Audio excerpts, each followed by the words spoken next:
I was thinking about sometimes when we even call it meditation, people have immediately an aim in their head already again and getting prepared for something. So we're just gonna relax tonight together. And a beautiful thing is obviously if that relaxation becomes something that people want to do at home. Just take a few minutes out of the day to look forward to doing that and not having the meditation as an exercise. And if the meditation or the relaxation becomes something that the mind associates something pleasant with, then it's not going to be a great deal finding a few minutes each and every day just to go back to that. And the happiness can, because we don't get the great happinesses at the very beginning that is promised by the Buddhas, the nimittas and the jhanas. So we can start small and just, if we make that from the very beginning something that the mind associates, now I don't have to do anything. Now is the time where I can sit back and all the responsibilities are just going to drop for a few minutes. This is, if something bright is associated already with that process of taking a bit of time for yourself, then it becomes something completely different than just another exercise to achieve something. It becomes something the mind eases into and the mind likes. And that is the only way getting into deeper meditation in the first place. It's always through the contentment after contentment after contentment. The mind just being happy where it is. If there are still thoughts, that's okay. If there's a little bit of uncomfortableness in the body, that's okay, it's normal. And just taking from the very beginning that non-pressure into this meeting, into this unburdening, time for unburdening, can call it a time where the responsibilities just fall off. And now we have even half an hour in the meditation. So for half an hour we can take that time just to every time thought about the future or the past comes up, which is usually full of burden already, because in the future it's usually planning something that hasn't happened yet, or trying to achieve something, or trying to prevent something. So there's this heaviness in the thoughts when we look at them. And if the mind can just see that this few seconds that may arise in the meditation where there's less thought, it just gets a taste for that, gets an interest in that, and a sort of there is beauty in not having to do anything. I mean, usually people have to go on holiday, and then when I'm on holiday, and then all my stress is going to fall off, and then I can relax. But we can have our holiday here tonight already. You don't have to go far away. If the mind knows how to go on holiday, you can go on holiday. And if the mind associates something like that with it, with the meditation, then it's also far more inclined to not exert any extra pressure on it. Because, I mean, most of us as Westerners, or at least being influenced by Western thoughts, are always trying to achieve something through something. And it's basically the mind realizing that it doesn't have to achieve, that is this contentment of the moment is just good enough, good enough, good enough. Few thoughts, okay, good enough. And there's a very kind attitude to that if you practice it like that. Because sometimes some stuff comes up that is not that super pleasant. But having that kind attitude from the beginning of your meditation, you will see it's going to be shown upon in a different light already. It's okay. It's also welcome. It's welcome. I have no idea where it's going to go. I don't have to control where it's going to go. The mind is allowed to do its thing. We're taking the hand off the wheel. And I hope you try that to see the meditation as something that not you try that. Basically, I hope the mind realizes in your meditation that how beautiful that is. If there is no commands in the background, nothing to achieve in the background. Nothing has to be different than it is, and with a little bit of interest, this attitude in itself is going to bring happiness to the mind. It's just contentment after contentment after contentment, and contentment with being not content, because it's this ongoing process. And every time we awake enough in that moment, we see if there's somebody starting to criticize. Criticizing what? What was the plan? We didn't have a plan. So there's nothing to criticize. And so I hope you get a little bit of an idea over the years in your meditation now where it's going to go. It's not achieving meditation. Never achieve anything in the meditation. It's only burdens falling off your shoulders. That's when happiness starts. And just the mind getting happy enough, then the attention goes to the happiness and nobody can do anything about that.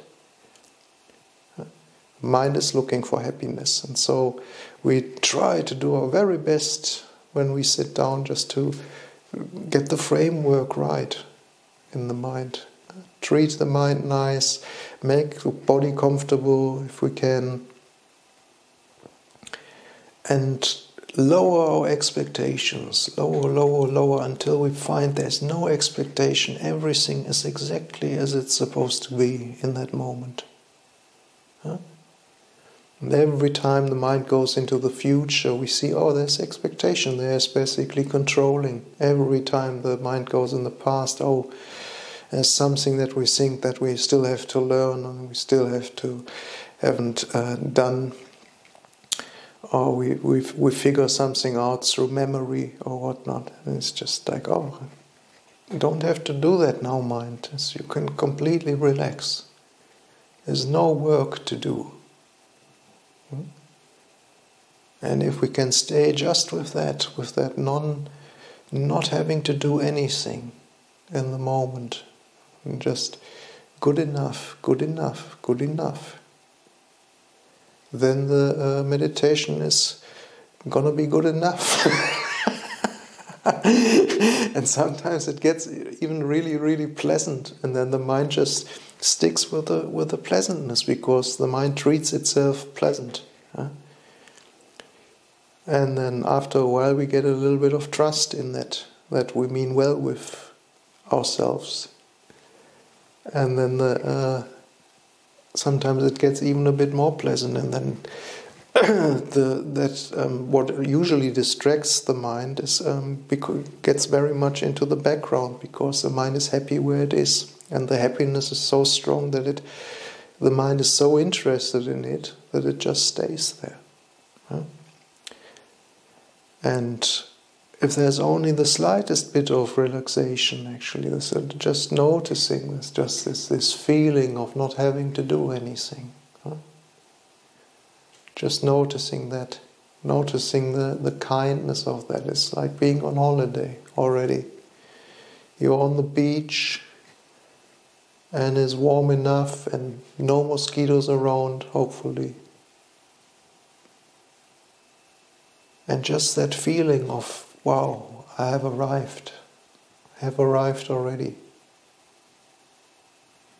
And now just the mind is just looking by itself. I don't have to do anything. I mean, this perception just runs on and on and on. And what a freedom if nobody has to control where it goes, and just letting it play. So let's give that a try, okay? And we can start the meditation or the relaxation for tonight. Please make yourself as comfortable as you can in your homes.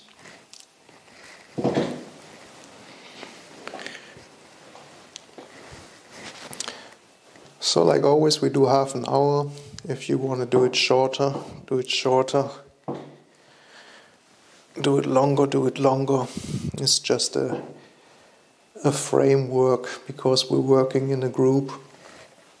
Nothing special about half an hour. It can be 5 minutes or an hour. However, if the mind is happy where it is, sometimes it can get longer. If the mind gets too restless, sometimes it can be shorter. And just don't. If we set this time, then usually there's a goal there already again. So it is a compromise doing that for half an hour now. Always remember that you don't have to do that at home for yourself. Don't need a clock there, just puts another expectation in the room.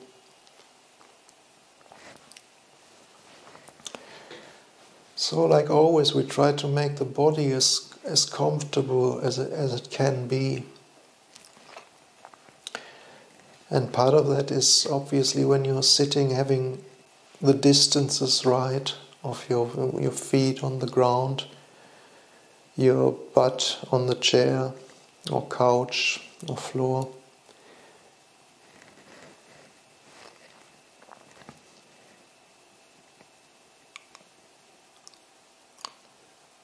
And then we take a deep breath in and pump ourselves up a little bit and get the shoulders high. Pump yourself up with air. See if there's no restriction there in the way you're sitting.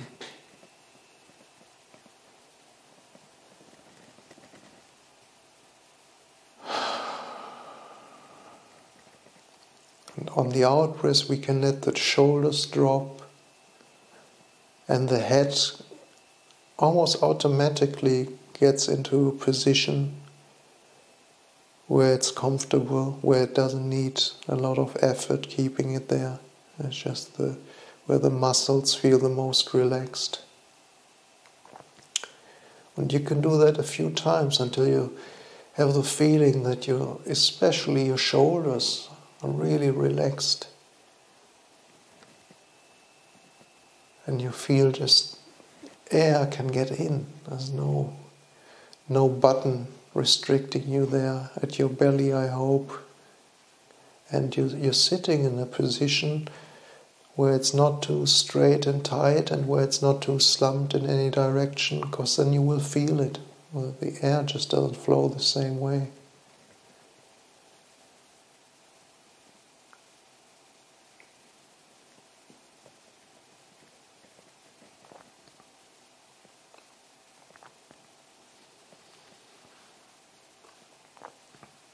You can fiddle a little bit around, move it still a little bit until you have the feeling this is in the optimal position now for being as comfortable as it can be in that body at that time.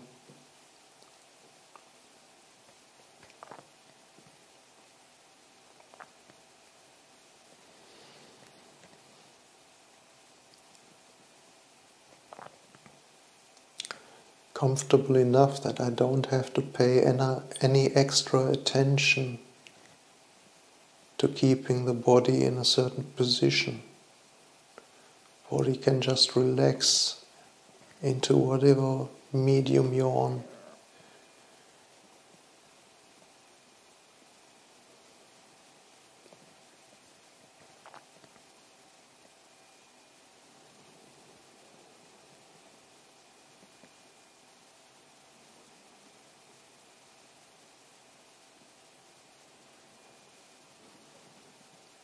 And if you have the feeling that your head and your chest and your belly are not restricted,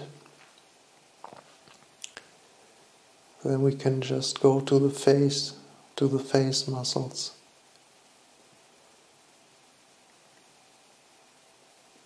And just relaxing the mouth,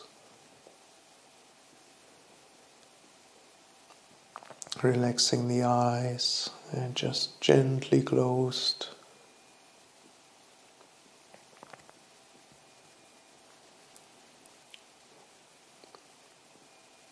Relaxing the forehead.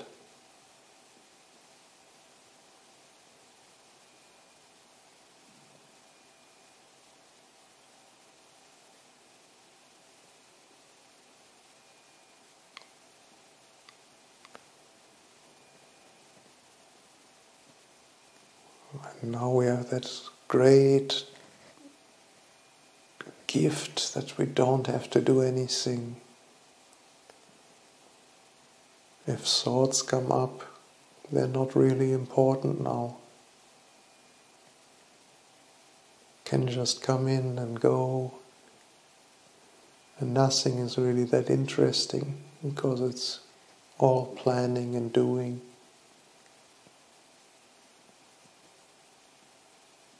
And we can give the mind that beautiful opportunity that it doesn't have to do anything, it can just be that silent watcher, seeing perception going into all these different places.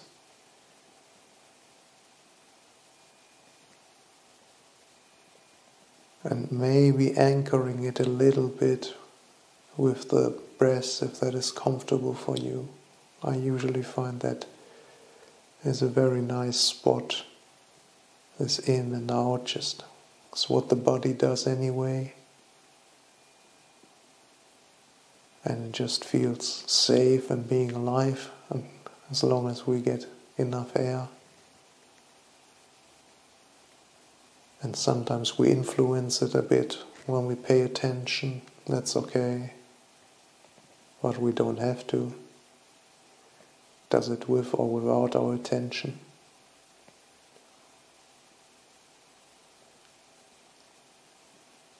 But there's still movement. There's still the in and out. And usually the mind likes a bit of movement still.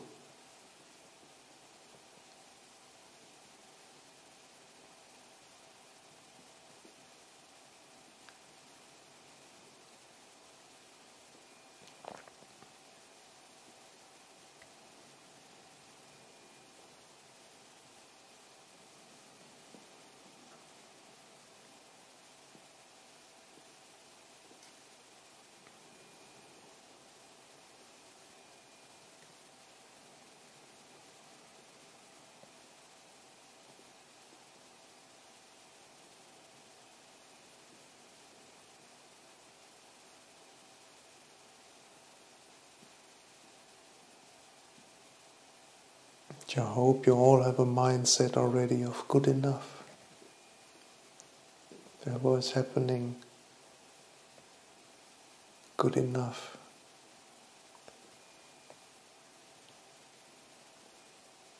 And just being really with what is happening and not what is supposed to happen or what happened a few seconds ago.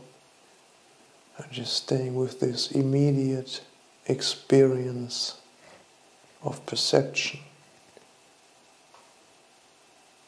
with everything that it entails, from sounds, feelings, maybe smells. Maybe the perception goes back behind the closed eyelids and then goes somewhere else again. Wherever you want to go, go ahead. Play, my dear.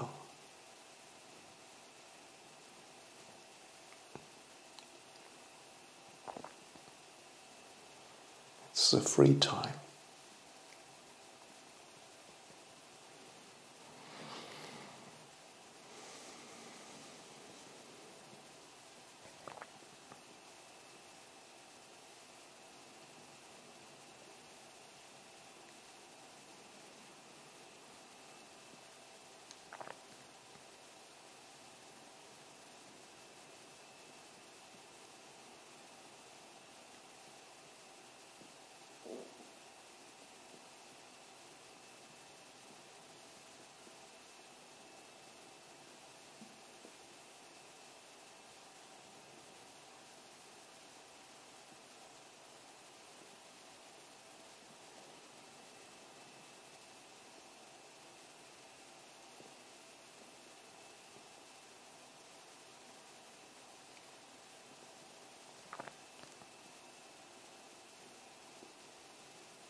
So, I'm going to ring the bell 3 times to end the meditation for tonight.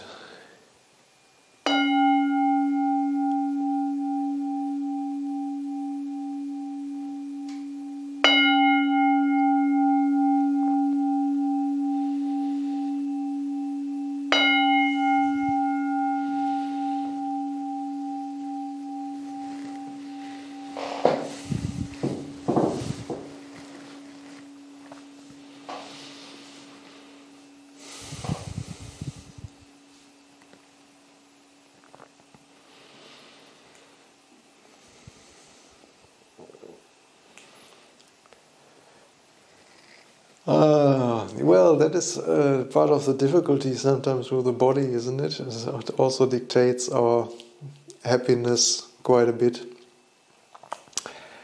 So the only thing that we can do is to treat it as happily as we can. No? As part of the training with the meditation is that we realize how little control we have over that whole system here. The body is doing what it wants, and the mind is doing what it wants. Who the hell is supposed to be in control here? And I mean the beautiful thing, if you have a little bit of peace in your meditation, or if you manage to relax the mind enough that it gets into a state of a little bit of ease, then we have something to compare with. In our daily life we can see much more. Maybe not immediately, but later on we see when it's getting into negativity, when it's getting into anger, when it's getting into obsessive thoughts, and how exhausting that is. If we have something that the mind knows there is a more beautiful place there, where we don't have to do things, where it's free and kind, then we see also, what are the obstacles in my day-to-day life that prevent that. And I would call somebody a practitioner of Buddhism, basically, not when they take refuge in Buddha, Dhamma, Sangha. That can be a formal thing, and now I'm taking the 5 precepts, and now I'm a member of the Buddhist Society, and I'm bowing to Buddha, Dhamma, Sangha, now I'm a Buddhist. I think people become a practitioner when they realize the work is done with our own mind, when they stop looking outside there to justify their problems. When it's not because of my neighbor, because of my co-worker, because of my children, because of my parents, because of this or because of that. When the mind realizes out there is no solution for anything, there is a possibility of happiness in our own minds. And the wiser we are, the less we're going to suffer. So basically, the suffering that we experience is all these blind spots still in all our cravings, our desires, actually, that prevent us sometimes from seeing it's not out there. Like I said before, we're living, I hope at least most of you live pretty comfortable. I do now, my hut is warm enough. I have enough bedding, I get food every day. If I get sick, I can go to the doctor. I don't have people threatening me. I have a community that is not perfect, but is good enough. It's still people, even when they're monks. But if I create a problem here, then I create it. And I hope you see that through your meditation, that the opportunity to change something is not out there in the world, because most of you have it good enough already. Huh? If you have enough to eat and it's warm enough and you have clothing, medicine when you're sick, that's the 4 requisites. Huh? That's when the body doesn't have to suffer too much. Not above what the body has to suffer through anyway. And then the see what we add to it. See if we identify the problems out there, or see if you identify the problems. Oh, I am the problem. And both of that is delusion. Huh? The delusion of I am the problem is if I was the problem, I would if I would see that and I saw that as suffering, I would change it just like that. Huh? But as a meditator, we know we cannot tell the mind what to do. We cannot tell the mind just shut up, mind, for half an hour. Huh? Or just even more ridiculous, stop feeling for half an hour, stop perceiving for half an hour. Huh? That is a process that is just rolling on like a train. Huh? And the thoughts are just little wink, wink, wink. And sometimes we can really believe that we are our thoughts and our thoughts are in control. And that's when people really get into trouble. Huh? And people always get crazy when they believe their thoughts. Or they have unkind thoughts, or self-diminishing thoughts, or self-aggrandizing thoughts, or whatever, and then they believe in it. Huh? And then we have to see what suffering does it cause us. Huh? Wanting. I'm pretty happy tonight because today I wasn't in a great mood. So I don't even search for the immediate reasons anymore, I have to admit. I just acknowledge that I'm in not such a great mood. And then that I don't have to put any pressure on my shoulders now, basically, to be in any better mood than I actually am, is a great relief already. And not to adding to the problems that are there already. It just gives that illusion again of control. And most people never stop that in their meditation as well. It's just one achievement after the other. More control. And meditation is such the beautiful opposite of that. The absolute opposite is when, Ajahn Brahm said it really nicely. He encouraged all the monks a few talks ago to be in the world. It's such a bad thing. When they want to tell you something really bad, they tell you, "Oh, you're such a loser." And Ajahn Brahm encourages all his monks to be complete losers.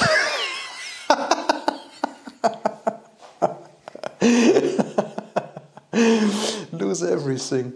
Lose that opinion about how things have to be, or people. You have to be perceived, how people have to see you. Just all the expectations that other people can put on us. Some monks get crazy with that, Just after a certain amount of years, you were supposed to be so wise and so holy, actually, and you see your own mind and say, "Whoa, I better start pretending now."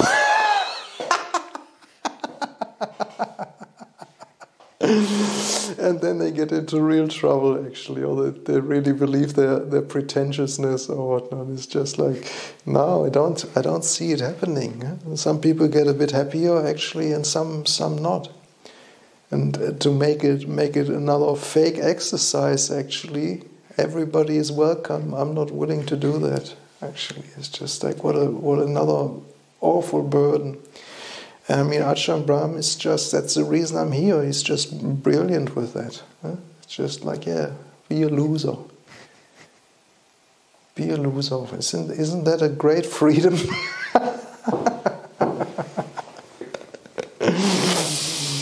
Think about it. For meditation, any time real happiness comes up, it's losing things. It's losing the heaviness that was there before. It's not gaining anything. It's losing stuff when we're not aware, carrying around. And that sometimes can be part of our ego. And when the mind sees, oh, that was just heavy, and we don't have to change anything great or whatnot. It's just everything that is heavy can fall away.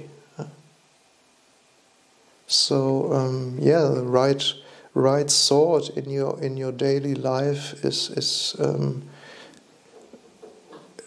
it's nice to have a point where you can see, wow, this really feels unpleasant. And there's just aggressiveness or grumpiness. It just becomes I don't consider that a pleasant mind state anymore. I don't fight it, but also the mind realizes any kind of thoughts, I think, in that mind state are going to be tainted with negativity. So I don't try to make any judgments or decisions in that mind state, when the mind is grumpy and negative already. And that can be then incredibly helpful of not doing anything super stupid that we have to regret for longer then, because we say something really awful or do something really stupid. And then we have to apologize again and think we have messed up with some people again or whatnot. So this just getting a feel for a mind that feels a little bit freer in the meditation is so important. And just this non-judgmental mind, that kindness, if we get a little bit of that idea of a kind inner monologue, not treating the mind as an enemy, if there was anybody in control, we would all be awakened and happy and wouldn't suffer anymore. That is not the case, so who are we blaming? And it's always just blaming something out there or blaming ourselves. And such nonsense if we look a little bit closer how the mind works. But also that beautiful function of the mind, because it looks for happiness anyway. So if we see suffering in these moments where it's still, we see it so much clearer when a negative thought comes up, just like we see the suffering in that already. And then we don't have to train ourselves, I shouldn't think negatively. It's basically the mind seeing clearly that the thought drops away because it's unpleasant. And so that natural tendency of the mind, which is unavoidable, that we're looking for happiness, trying to avoid suffering, is the power that is there already, and then we don't need anybody in the background clapping us on the shoulder or beating us up when something goes right or wrong. It's just like this. If there's more happiness, the mind might be clearer at the time. If there's more suffering, then the mind is maybe more deluded at the time. And just seeing right now the mind is not in balance. And the only thing, and that is just what we call karma vipakas, basically causes and conditions that come up in that moment. Can be bodily, that we are weak and or tired, or can be that we let the mind drift into a negative strain for too long, or we saw something that upset us. But to become a practitioner We need to see a little bit, at least, where's it supposed to go here, huh? Even if we don't know what awakening is yet, huh? Getting a little bit of a feel. Where is peace? What is peace? What does that mean? Peace and it has Ajahn Cittapalo has that book, A Taste of Freedom, he called that, huh? And it has a taste to it.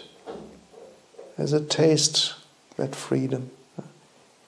It's not an intellectual concept, it's a feeling, it's a state of being and perception. Something changes, something has fallen away. Some heaviness falls away, and it falls a little bit more away and more away. Or we just get a clearer idea faster when the mind is in a state where it's going more into a negative direction. Huh? And then instead of fighting, just the mind needs just the clarity again to see, oh, how much suffering is there? There's so much suffering there in that fighting and that negativity about other people. Huh? And then the mind can remember some of the meditations where it's just, or maybe even some days you had where it was just bright and more beautiful, and how much nicer that is. What are the conditions for that? Huh? It's wholesome mind states. It's lack of criticism, lack of negativity, abundance of contentment. Huh? And that is, we cannot manipulate that the way I mean, the trap is always going back to, oh, now I know what to do, and then we're getting disappointed because it doesn't work anymore. Huh? It's basically just seeing its causes and conditions, and now, okay, it's negative. And then having that kindness to say, okay, mind, you're negative. Beautiful. Be negative. Because that is the way how we learn in the meditation as well. When something is a bit unpleasant, and we can say, yeah, that's okay. It doesn't have to be special. I'm not in control anyway, so that's how it is right now. But with that kindness in the background, the things change already. Instead of having another dictator in the background, some brutal sort of thought process trying to force us in a direction. If we get a sense of that, we're meaning well with ourselves. We all want to be happy. Bloody hell, if we're supposed to wish that to the whole world and the universe in our Metta Sutta, why is that so hard to do that for ourselves? And I mean, the better we do that for ourselves, actually, the more powerful it obviously is. If we can do it for other people. Just if we don't even have a taste for it ourselves, it's going to be pretty difficult. So train yourself, please, to watch your inner monologue. And whenever you can and see it's getting brutal or negative, you don't have to treat yourself like that. If the mind sees clearly where's happiness, where is suffering, it's going to go there. You just need more clarity in that moment. And once we're negative or aggressive or too fault-finding, then we just don't have the clarity. And then we just wait. And allow, if it's a bit of negativity and you're at home, just test that out, feel that out. How does it feel? And then check it out when you allow yourself that. And sometimes it's just that kindness that swaps it around. And that just the negativity needed to be accepted in that moment, and it's a little bit of kindness and oops, it's gone. And then oops, where's it gone? Where's the negativity now? So that process is not something that started somewhere in the past and now I'm helpless to do anything about it. That's also not what I'm saying. There is obviously, when every time clarity comes, the natural causes of the mind can take place. Looking for happiness, avoiding suffering. That's the whole process of the mind. And if you understand that a little bit, that is what's going on in each and every second of each and every day, that is what the mind is doing right now. That is why you switched on that monitor there. Because you still believe that with half an hour meditation you're going to have more happiness and less suffering. We get up in the morning basically to avoid suffering because we need to do something or whatnot. We switch on the television, we switch on the stereo, we I don't know, have another cup of tea, eat too much. Wanting happiness, avoiding suffering. That's the job. And usually we do that through the five senses. Putting something in our mouths, trying to hear something beautiful, trying to see something beautiful, trying to smell something beautiful. And that is usually all we know. And meditation, to find that spot in your own mind where there is a little bit of beauty there already for you. That is the taste of freedom, little by little, where the mind just also that happiness that is, because everything that we take through the five senses is so conditioned, is so dependent on so many factors. The nice ice cream from the fridge, and then you forgot to get some ice cream, or your husband or wife just ate the last bit of ice cream. And then the suffering that the ice cream is not there. Sort of this, the mind also sees that if you look closely in the meditation, and it's just this bit of contentment there. Contentment. At a certain point the mind gets happiness in that, because it sees, wow, that is a different direction. That is not so dependent on that works out and that works out, and I'm going to have this and this is going to be avoided. It's because nobody is there wanting anything in particular anymore. It's where the happiness is coming from. That is called letting go. And letting go is nothing more but contentment after contentment after contentment after contentment. And that is one of the major ingredients is right thoughts for that in Buddhism. Keeping right view and right thoughts up. Seeing when the mind goes into a direction that is unwholesome for ourselves and for other people. And then instead of fighting, if we can shut up in the moment, not to make any extra karma with other people, great. But we don't have to tell ourselves to shut up in our mind. Just treating that with kindness and seeing a little bit of the causes and conditioning. We never asked ourselves that morning, I want to wake up grumpy. Or whatnot. It just happened. It was just a condition for that day, with that feeling in the body to happen that way.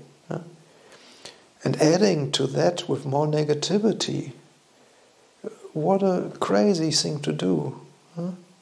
Whether it's suffering already, if the mind sees suffering already, I don't have to add to that. So sometimes it's a bit of endurance, because we see we cannot do that much. We can try to get the mind in a different direction, maybe distract ourselves or whatnot, but sometimes that doesn't do that much if we don't feel that great. And then just allowing that to be was just such a great kindness, My mind always appreciates that. Makes me immediately feel better. And also reminds me of that process, and that there is no little Cittapalo who's sitting up here behind the levers in control over it. It's not the way it works. It's not how a human mind or animal mind or any mind works. Seeing the thing has its own momentum, and at what point is there more suffering added than is necessary through stupid thoughts?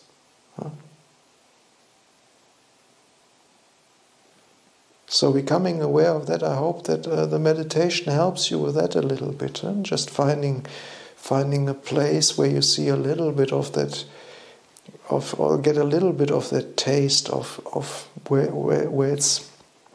there's nothing demanded, at least, of you.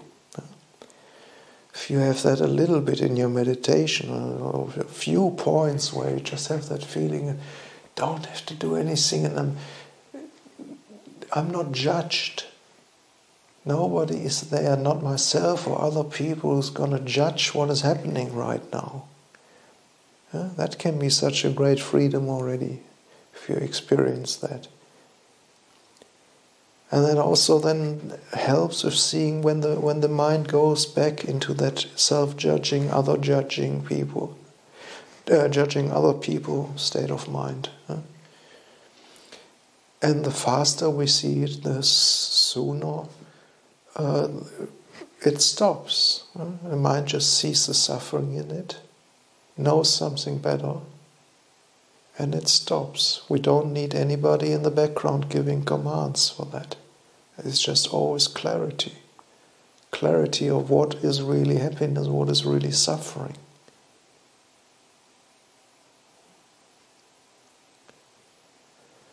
And obviously then that understanding,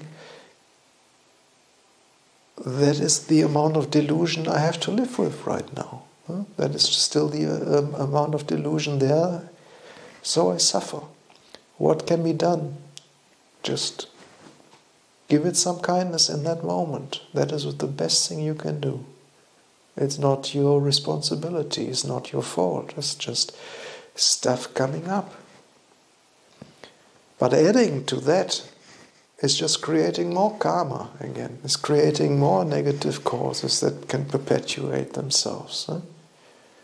And sometimes clarity and kindness can just cut it away or lessen it so much that it's not that bad anymore.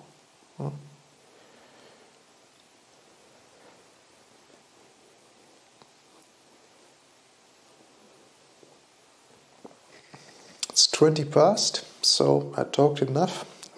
Are there some questions? Yes, there is.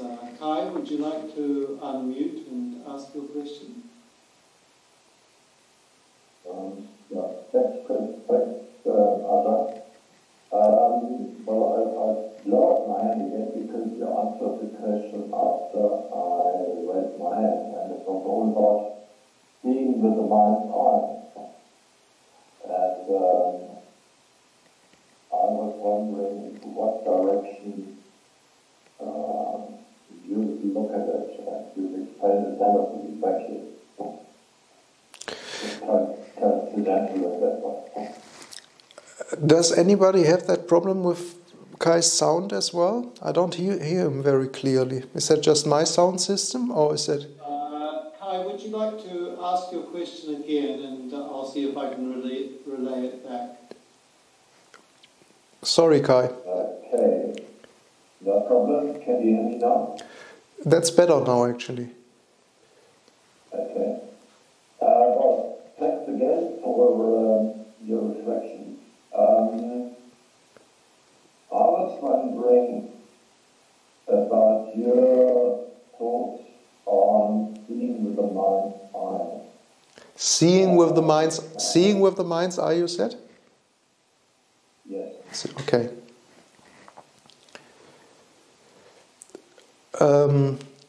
My thoughts on seeing with the mind's eye. There is no... when I talk about the mind, I don't mean a separate entity or whatnot, something hidden that we're not aware of. Huh? All of what we experience is the mind.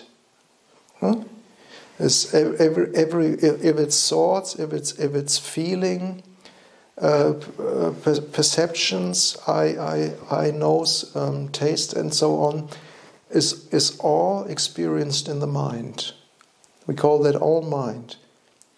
The quality of that experience is of how strongly the mind is influenced by, well, kilesas, defilements. I don't really like defilements. Let's say it, how cloudy it is. Huh? If you noticed for yourself, we wake up in the morning, and we're not each and every morning the same. Huh? Sometimes we're happier, sometimes we're not that happy. Huh? Sometimes maybe we dream bad, we can wake up angry or agitated, or I don't know what. Huh? That is all the mind. But in the agitated states, in the angry states, in the depressed states, that is when the mind is most cloudy, and that is where it can least see where's happiness, where's suffering. That is always when it makes the wrong decisions. Huh? Especially when it's angry or really negative. Huh? I think anger is, in Buddhism, Buddha described as boiling water. Huh? Dullness, like on drugs, is like being muddy water. The mind cannot see clearly, and I'm talking about our mind that we live with every day. It has different forms of clarity. Huh? Sometimes in the meditation, I hope you have that moments where it's just this short amounts of time where it's just like, I don't need anything right now. And the mind can just realizes that and gets a bit happier. Huh? And just being with your own mind and not needing anything, it's just beautiful. That's the direction. Huh? And so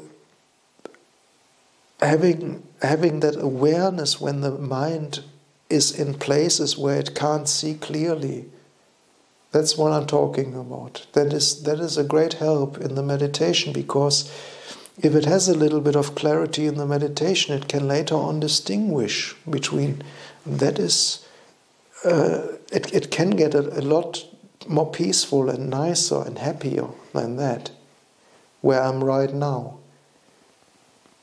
And then we don't, because often what people in the world do, all the time, is we are angry and then we encourage the anger. Huh? We try to talk to the people who agree with us to confirm our view about somebody or something. Huh? Yeah, that guy is an idiot, actually, blah, blah, blah, blah, blah, blah, blah, blah. And it's just, it confirms my view, makes me feel good. But the delusion in that moment is not seeing, basically, that form of negativity is suffering already. Huh? And once the mind has a little bit of a taste of happiness, it just realizes that faster and doesn't like to go in that direction so much anymore. And that I call a more clarity of mind.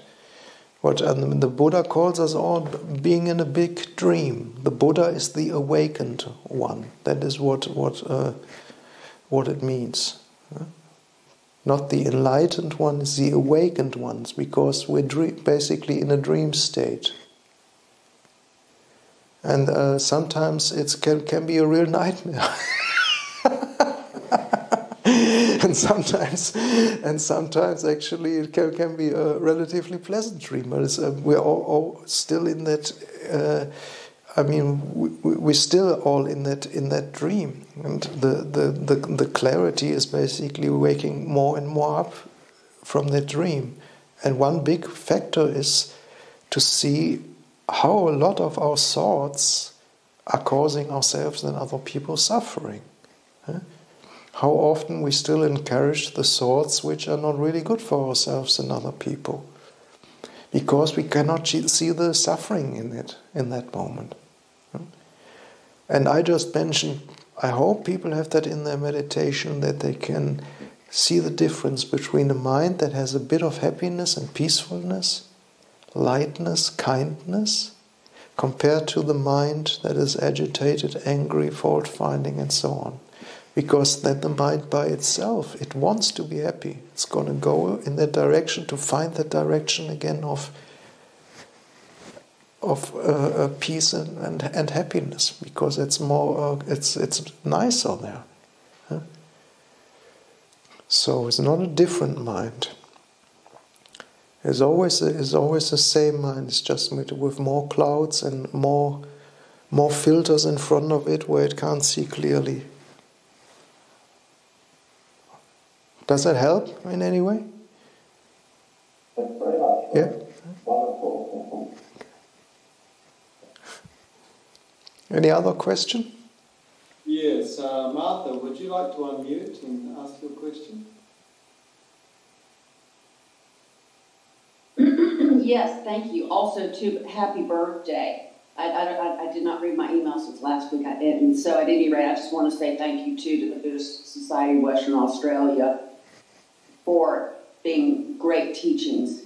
Okay. I didn't find you until a super dark time, which was, I was already isolated, and then COVID hit, and I 24/7 was listening to y'all's recordings about suffering, which is discontentment, and I was in such a dark, discontented place, and have learned so much, and I'm so grateful. So anyway, the question was, so many, love you guys, thank you so much for teaching us. So, I understand, I am the problem. I understand letting go. So I've got really two questions. If one is in an environment where there's nothing but negativity, nothing but negativity, nothing but negativity. Say, for example, you're a child, you're stuck in a family, and even though you can see it, that everyone around is suffering because they're so negative all the time. What would a strategy or solution be? Could you speak to that? Because really, I'm a scientist, or was, and like the ideal relationship has like 10-to-1 positive to negative interactions. 3-to-1 is really what most people kind of get if they're in a decent relationship. Speak to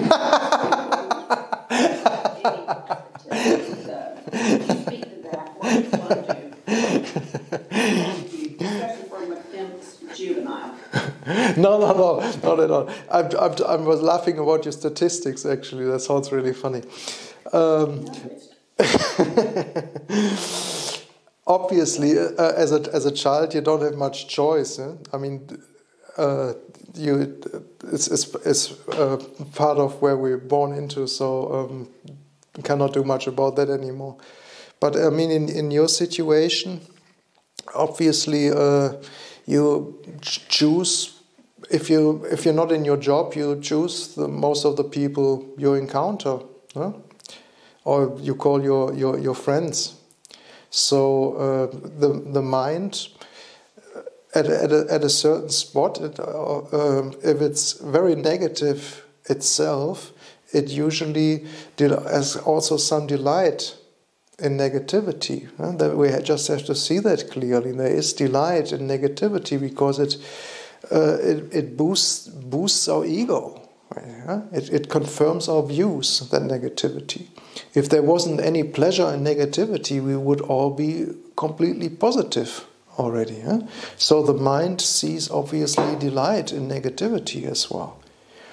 But that's what I said if you have that in your meditation, when you have nobody around and you're just stuck with your own mind, Martha,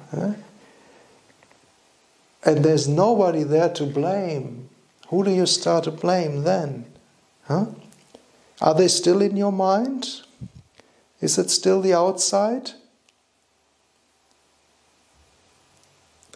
And that is what you can watch, huh? Because you have these opportunities where you just sit at home, there's nobody really there bothering you. And then if there's still negativity towards anything, you don't have to carry that. There's nobody there. Huh? So start with yourself. Treat yourself kindly. Treat your thoughts kindly. See when the mind gets negative. See the suffering in that. Huh? How agitated everything becomes. How the shoulders clench. Feel that in your body. And then the mind gets an idea. Wow, okay, there is a point of relaxation where there is kindness, and then there is agitation and negativity, and feel that. And then the mind gets a feel for where it's beautiful and where it's harmful. Huh? And we don't have to tell it or shout at it. And we see how unskillful we are ourselves with that stuff sometimes. And then we can develop a bit of compassion for other people because we see they're basically struggling all with the same stuff. Huh? It's not that they're so much better or worse than we are. Huh? We're all in that boat together. We're all crazy.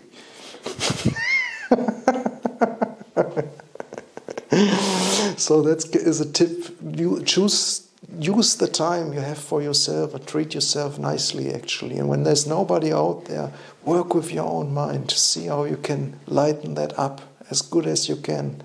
And then a lot of things change in the perception because they're not set in stone. You know, that's all moving parts. Yeah. Yeah. Okay. Bitte schön. I was just sitting while we were sitting, as you said, I could feel my shoulder. I felt where I was tight in the body, myself. I felt it in my body, and I would not have noticed that had I not been sitting. So, yes. Yeah, the body is a great teacher for that. Yeah, body. That's why I mentioned that at the beginning of the meditation, you know. Often people try to meditate like that. It's the first thing of kindness. Relax the body. Huh? There's a chance for the mind then. Yeah? Okay. It's 34 already. Sorry, I'm over time.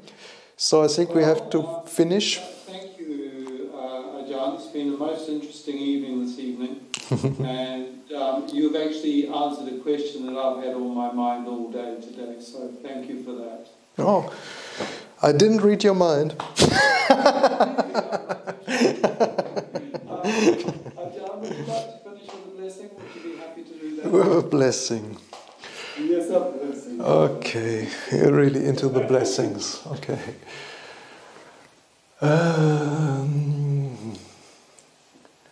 What is a nice blessing? I give you the blessing of one of the most intelligent sentences I know from Albert Einstein. Excellent. I hope I get it together now properly.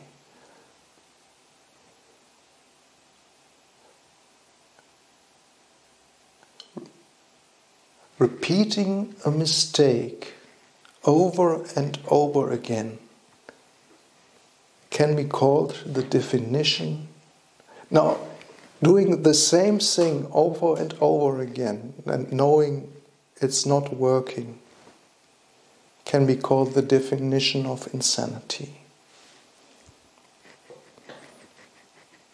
That is my blessing. Please take that home, because that's what I have sometimes the feeling I'm doing. Expecting different results. Now I almost got it right. Doing the same thing over and over again and expecting different results is the definition of insanity. So that is my blessing is a little intellectual exercise that you can see. Maybe I'm trying the thing again, and I tried that before. Actually, it's just try something different. See how that feels. Huh? Bit of playfulness, and playfulness is kindness. Treat yourself kindly. Nobody else is going to do that for you, actually. So please, look after your minds. All the best and good night. Good night.